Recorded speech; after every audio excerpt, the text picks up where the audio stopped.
Jėzus gyvas aš jame, ko mirtie kėsaisi gelti. Jėzus gyvas, jis mane žada iš kapų prikelti, kūno vėl apvilks nauju. Jėzum aš tvirtai tikiu. Jėzus gyvas, tą deinu, aš per mirtį į gyvybę, tuo savo širdį linksminu, kai užgrius kapų tamsybė, išganytas jo esu. Jėzum aš tvirtai tikiu. Malonė mūsų viešpaties Jėzaus Kristaus, meilė Dievo Tėvo ir bendrystė šventosios dvasios teesie ir tepasilieka su mumis visais. Šio atvelykio sekmadienio Evangelijos tekstas iš Jono Evangelijos. Tos pirmosios savaitės dienos vakare durims, kur buvo susirinkę mokiniai dėl žydų baimės esant užrakintoms, atėjo Jėzus, atsistojo viduryje ir tarė: ramybė jums. Tai pasakęs, jis parodė jiems rankas ir šoną. Mokiniai nudžiugo išvydę viešpatį.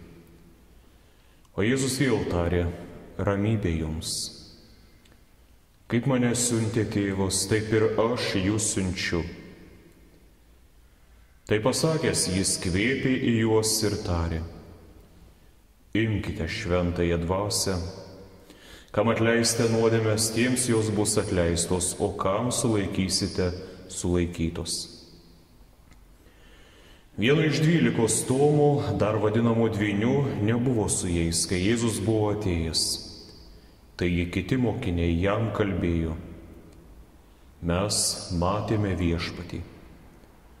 O jis jiems pasakė: jeigu aš nepamatysiu jo rankose vinių žaizdų ir neįbesiu piršto į vinių žaizdą, ir jeigu neįkišiu rankos į jo šoną, netikėsiu.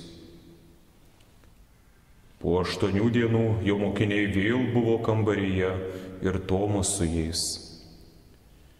Jėzus atėjo durims esant užrakintoms, atsistojo viduryje ir prabilo: ramybė jums. Paskui kreipėsi į Tomą: įbesk čia pirštą ir apžiūrėk mano rankas. Ištiesk ranką ir įkišk į mano šoną, jau nebebūk netikintis, būk tikintis. Tomas sušuko: mano viešpats ir mano Dievas. Jėzus jam ir sako: tu įtikėjai, nes pamatėjai, palaiminti, kurie tiki, nematė. Tai viešpaties žodis, šlovė tau, Kristau. Viešpatie, mokyk mus savojo žodžio, nes tavo žodis tikroji tiesa ir žiburys mūsų gyvenimo keliui. Amen. Jau prabėgo beveik savaitė po Velykų šventės. Ir noriu priminti, kad mums Velykos daugiau nei margučiai, atbundantis pavasaris. Mums Velykos pirmiausia yra Kristaus prisikėlimo šventė. Bet pirmiausiai prisiminkime, kiek daug dalykų ir ženklų Jėzaus mokiniai iš savo viešpaties patyrė prieš pat Velykas. Ir mūsų gyvenime, kai vyksta labai daug dalykų, ir mes ne viską spėjame suprasti, apmastyti, bet vėliau, skeldami Kristų, jie prisimins visą tai, ką Jėzus kalbėjo, ką darė, kaip jie jautėsi. o šventoji dvasia padės jiems pažinti užslėptą tų dalykų prasme.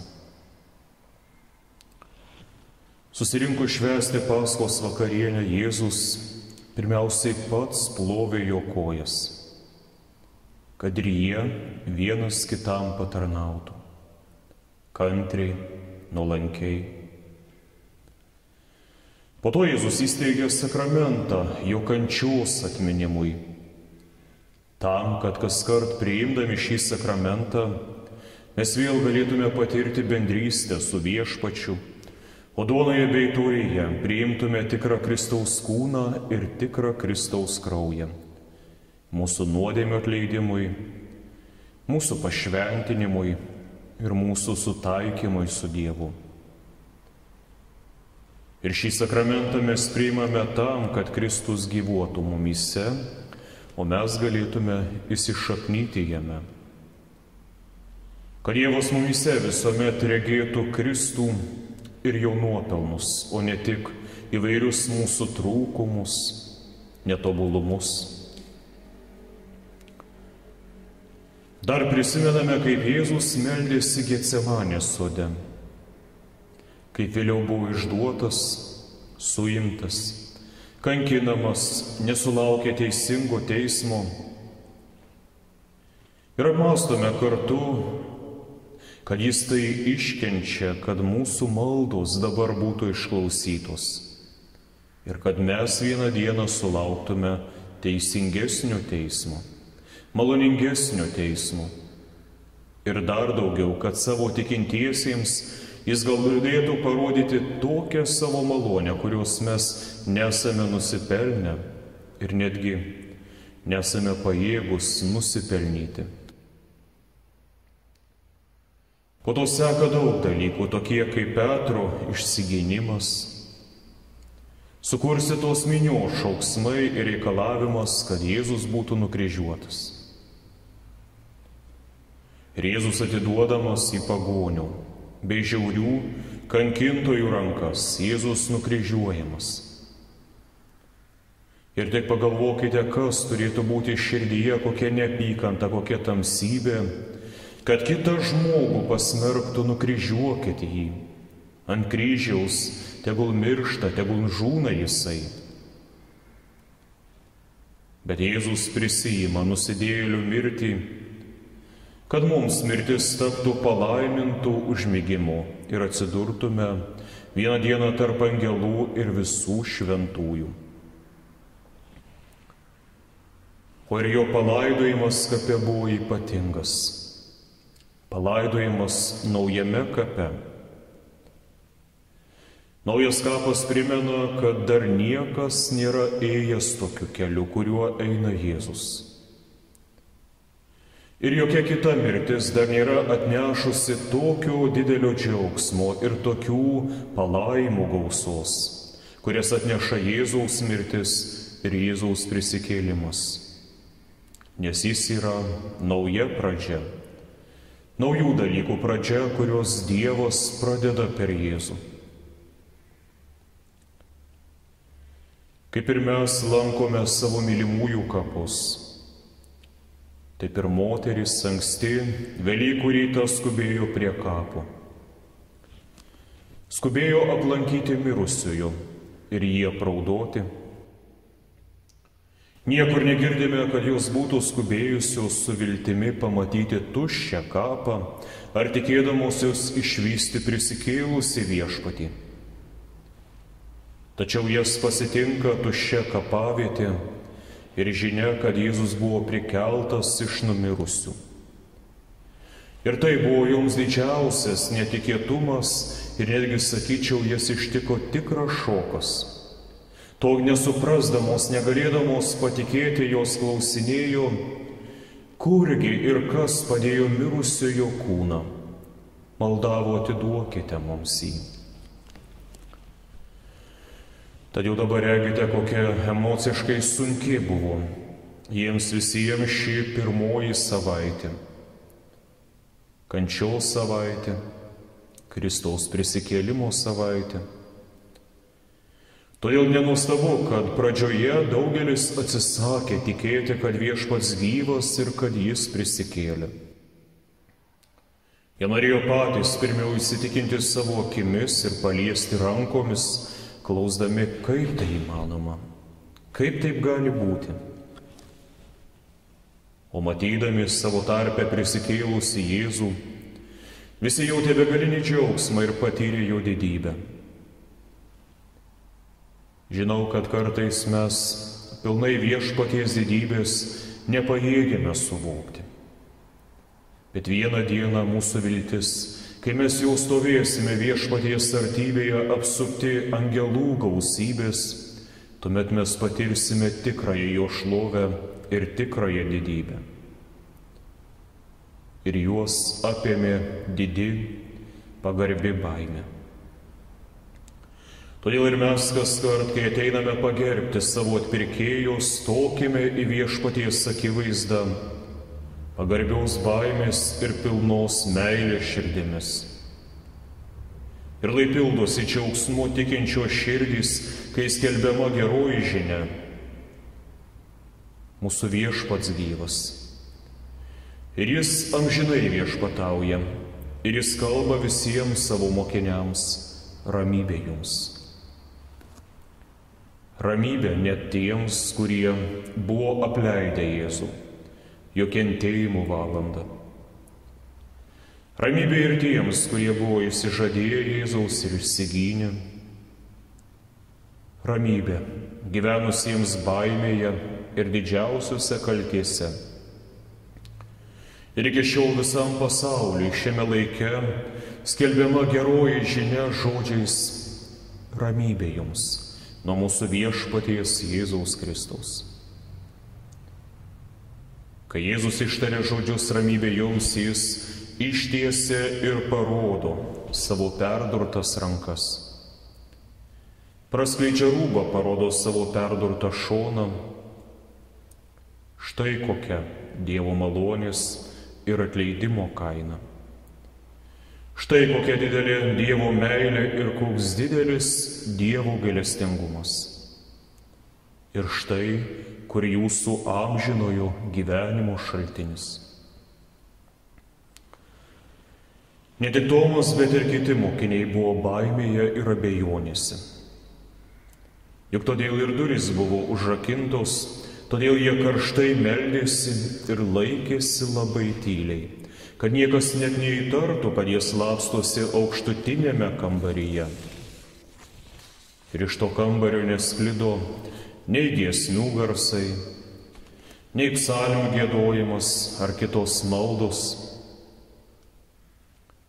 Juk ir mes, kai bijome, jaučiamės nesaugus, pažeidžiami. Stengiamės užsidaryti nuo visų, nuo viso pasaulio, dažnai netgi nuo savo pačių artimiausių žmonių. Tačiau Jėzaus negali sulaikyti jokios durys ir jokios spynos jam nėra kliūtis. Ir tai mes matome jau prisikėlime, kai Jėzus palieka kapą prisikeldamas, kai dar kapo akmuo buvo užritintas. Ir kai vėliau jis pereina per užrakintas dėl žydų baimės duris, kad ištartų tuos žodžius mokiniams. Ramybė jums. Ir nuramintų jų išsigandusias širdis. Tačiau būna ir kitokios duris. Štai Tomas buvo užrakinęs savo proto duris. Jis buvo savo pasakęs, tai neįmanoma. Neįmanoma, kad kas nors iš mirusiųjų prisikeltų. Aš netikiu ir netikėsiu, kol savo akimis nepamatysiu, kol savo pirštais nepaliesiu ir nepatirsiu, kad tai yra tiesa. Iki tol aš savo sakau, aš netikėsiu. Dar daug žmonių užrakina ne tik proto duris, bet ir širdies duris. O juk įtikėti ir atsiversti reiškia atrakinti Viešpačiui šias, pirmiausiai širdies ir proto duris. ir pakviesti viešpatį: ateik pas mane, brangus mano viešpatie, ir tapk mano širdies nuolatiniu svečiu. Lankyk mano širdelę. Nes kaskart, kai skelbiamas Dievo žodis, viešpats beldžiasi ir į tavo širdies duris, kad ištartumei: ateik ir apsigyvenk joje ir duok jai savo šventąją dvasią. Tegul joje nebelieka nieko, kas netyra, tegul nebelieka joje vietos jokiai tamsybei, ar tai būtų baimė, ar neviltis, ar godumas, ar pyktis, ar rūstybė, ar kiti panašus dalykai. Kad Tomas įtikėtų, jam reikėjo pamatyti Jėzų, išvysti Jėzaus žaizdas. Jam reikėjo pamatyti vynių žymes. Taip ir mums, kaip Tomui, reikia pamatyti ir išgirsti. Tačiau tam viešpats yra ir palikęs mums savąjį žodį, kad mes pamatytume ir išgirstume visą tai. Skaitydami ir apmastydami, kad galėtume regėti Kristų šlovingą, garbingą, prisikėlusi iš mirties. Ir kartu su Tomu apžiūrinėtume jo žaizdas. Ir tuomet pradedame suprasti, kad ne tik Tomui ar apaštalams, bet ir mums visiems yra skirti šie viešpatie žodžiai: ramybė jums. Tačiau ar gali būti rami širdis tų, kurie eina tamsybės ir nuodėmių keliu? Ar gali būti rami širdis to, kuris skendi netikėjimo ir nevilties tamsybėse? Ar gali būti rami širdis to, kuris gyvena nesantaikoje su kitais ar nuodėmėse? Tačiau Kristus mus kviečia į visai kitokį kelią, ir jis yra to kelio pradžia ir palaiminta pabaiga. Jis kviečia į tikrosios ramybės kelią. Ir kas yra šios ramybės šaltinis? Pirmiausiai tai yra žinojimas, kad tavo nuodėmės atleistus. Tavo kaltė yra dovanota Kristuje. Nes Kristus prisiėmė savo mūsų kaltes ir sumokėjo už jas su kaupu. Iš to mes žinome dar ir apie Dievą ir jo meilę mums. Taip pat mums dabar aiškus jo valios ir įsakymų pažinimas. Taip pat Kristaus dieviškumo ir jo galios pažinimas. Kad būtent jis yra velnio, mirties nugalėtojas, nuodėmės nugalėtojas, ir jis yra mūsų gerasis ganytojas. Tai kasgi galėtų mus išplėšti dabar iš jo gailestingų rankų?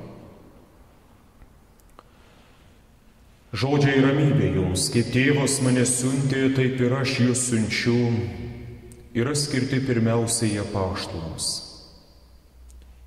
Tai yra įgaliojimas skelbti Evangeliją. O viešpaties dovana dar atsiskleidžia ir žodžiuose: imkite šventąją dvasią, kam atleisite nuodėmes, tiems bus jūs atleistos, o kam sulaikysite sulaikytos.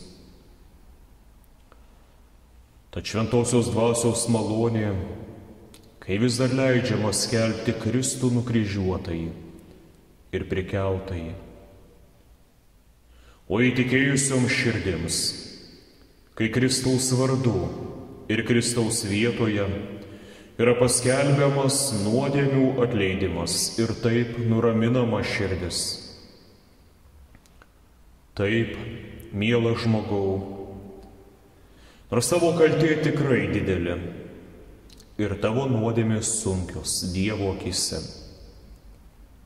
Ir taip ne veltui bijo tavo širdis ir nerami tavo siela, nes nuodėmės alga yra mirtis ir amžinas pasmerkimas. Bet Kristaus vardu aš, kaip jo pašauktas Evangelijos tarnas, skelbiu tau visų tavo nuodėmių atleidimą. Ramybė tavo širdžiai ir sielai nuo Viešpaties. Nesibijok, Viešpats neleis tau pražūti ir žinok, kad tai yra žodžiai, kuriais tau vėl atrakinamos dangus.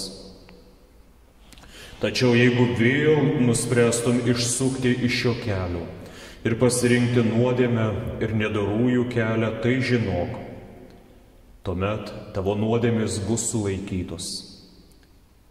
Dangus vėl bus užrakintas tau, kol neparodysi tikrų atgailos ir Viešpačiui patinkančio gyvenimo ženklų. Tačiau tam, kad kaip Judas Iskarijotas nepultumei į neviltį ir mirtiną nuodėmę, įsidėmėk, kad tavo nuodėmės surišamos su tavimi ne amžinai, bet iki tavo atgailos ir atsivertimo metų. Nes Viešpats netrokšta nedorėlio pražūties, jis yra gelbėtojas ir nedorųjų, kuriuos jau yra pasmerkęs Mozė ir visi pranašai ir visas dangus. Jis yra tavo paskutinė viltis ir tavo paskutinis šansas. Todėl mes tikime ir išpažįstame, kad esame dalis tos vienos, šventos, visuotinės apaštališkos bažnyčios, skelbiančios Kristų. Ir šventoji dvasia per tai veikia, ta pati dvasia, kuri veikia Dievui iš žemės dulkių, suformuojant Adomą, kuri įkvėpė jam gyvybę ir taip tapo dangiškųjų tėvų. O šiam nusidėjus, kuris ištarė, jog tu esi dulkė ir į dulkę pavirsi. Ir ta pati dvasia krikšto metu mus daro naujais Dievo kūriniais ir pradeda mumise naują išganimo darbą ir liudija, kad nuo šios akimirkos Dievui esi daugiau negu tik dulkė. Dabar esate tapę broliais ir seserimis Kristuje, kurie pašaukti amžinajam gyvenimui su mūsų nukryžiuotų ir prisikėlusių Viešpačiu. O šis gyvenimas prasideda jau čia ir tęsis amžinybėje.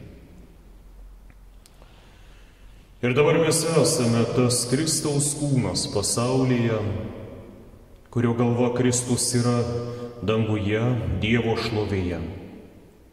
Ir žinome, kad tas, kuris yra Dievo šlovėje ir kuriam duota visa valdžia ir danguje, tikrai mūsų nepaliks šiame pasaulyje ir nelaimėse.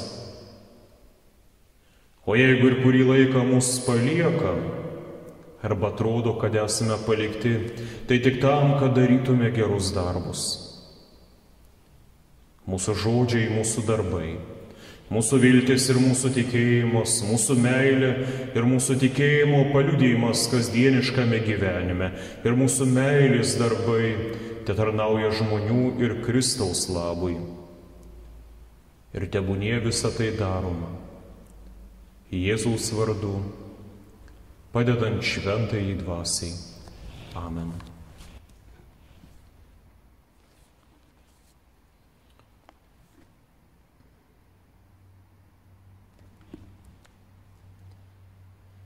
Štai aš prie kapo tavo, Viešpatie, einu, nes dėl mirties čia tavo paguodą sau randu. Kaip mirti man džiaugsmingai tu mokini mane ir prisikelt šlovingai dangui būt pas tave. Šaltinis tu gyvasis raminimo varge. Išliksiu aš tavasis mirties valandoje. Aš patalėlį savo taisysiuosi kape. Išgirdęs balsą tavo, pabūsiu šviesoje.